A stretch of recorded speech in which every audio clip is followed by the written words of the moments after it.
Obviously, I grew up here in Yea and attended from Year 7 all the way through to Year 12.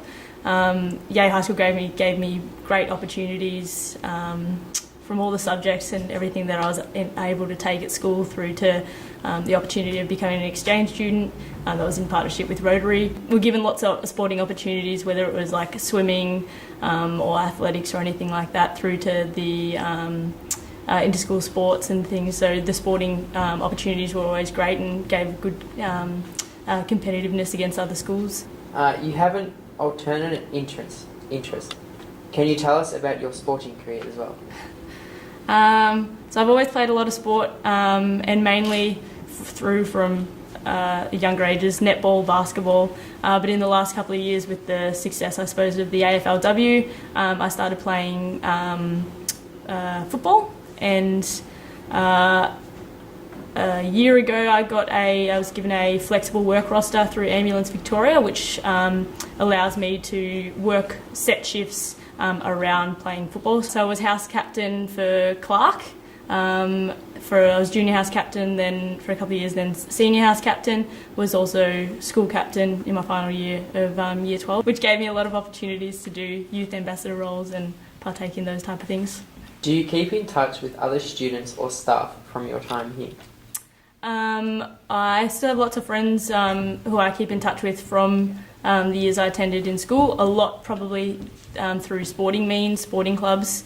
I started school with a certain group of kids and then finished with a different group of kids. So I've got friends through a range of years. Then also the luxury of it being such a small school. Even in Year 12, you're friends with the Year 7s or the Year 10s, so yeah, there's plenty of kids I still keep in touch with. Likewise, there's probably teachers that I still see around, and always happy to have a chat and say g'day. But there's a lot of good memories from Yea. I suppose a lot of the opportunity to become an exchange student would have been that's a really big memory for me. It was a whole year and lots of great memories involved in that. But probably the general memory of such being a tight-knit school, in that whether it was recess or lunchtime and playing basketball and things like that, not just with your mates in Year 12 or Year 10, but literally playing with the Year 7s through Year 12s. And I think it's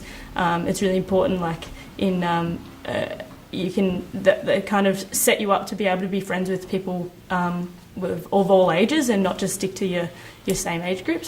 So I think, having been friends with kids of all ages from Year 7 through to Year 12, and that being quite the norm when you're at school, has set me up and others up in good stead for being able to interact and talk to people of all ages. Similarly, being involved in football clubs, netball clubs, you're dealing with juniors all the way through to parents. So that's also helped me in my career as paramedic, where I'm dealing with whether it's a child through to the elderly. So it really helped in being able to communicate with people of all ages. What was the school like when you were here? School probably looks much similar. A few added extensions, it looks like, but probably a similar size. Still friendly faces walking down the corridor, friendly teachers.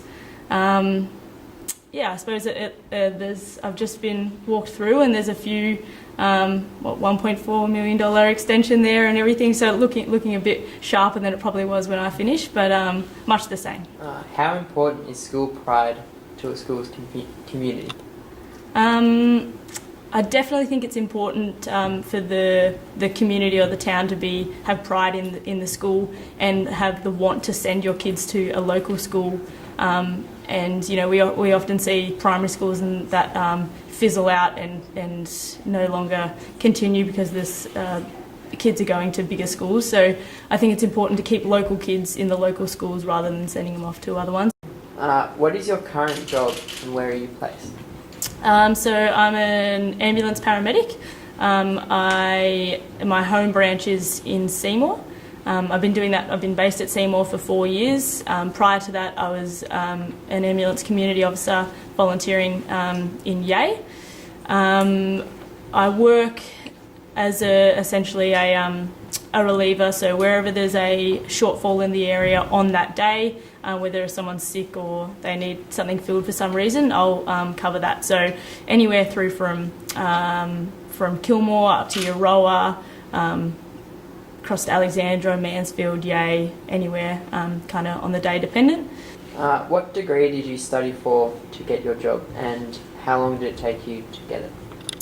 When I first left Yea High, I knew I wanted to study something at uni, but I wasn't entirely sure. So initially I just enrolled in health sciences and international development because I thought I wanted to do some volunteering work overseas, and that would maybe help me out there. So I did the first year of that and didn't really overly enjoy it. So I was looking into other avenues. Then I saw paramedics at the time and thought I'd give that a crack. So I started that, and at the same time was doing the volunteering with ambulance here. So I did those concurrently for 3 years. So the paramedic degree was 3 years, and then finished that in 2014. So I suppose paramedicine these days is a lot more clinical than it used to be. So for anyone wanting to look into paramedics, things like biology and health and human development are definitely probably prerequisites these days, I would say. But things like volunteering, they will help you eventually get a job. It's a very competitive field these days, so you might be able to do the degree, but then getting a job is another thing. So having some volunteer experience, whether it's in the medical field or just with the elderly, those things will help you get a job. But I suppose I think the hardest thing for people coming out of university, especially young people, is that being able to converse with people of all ages. I think when I first started, that was probably the most daunting thing. You knew what you needed to do, and it's very clinical. But to help someone, most of the time it's just reassurance. So being able to talk to them is a really key part of that.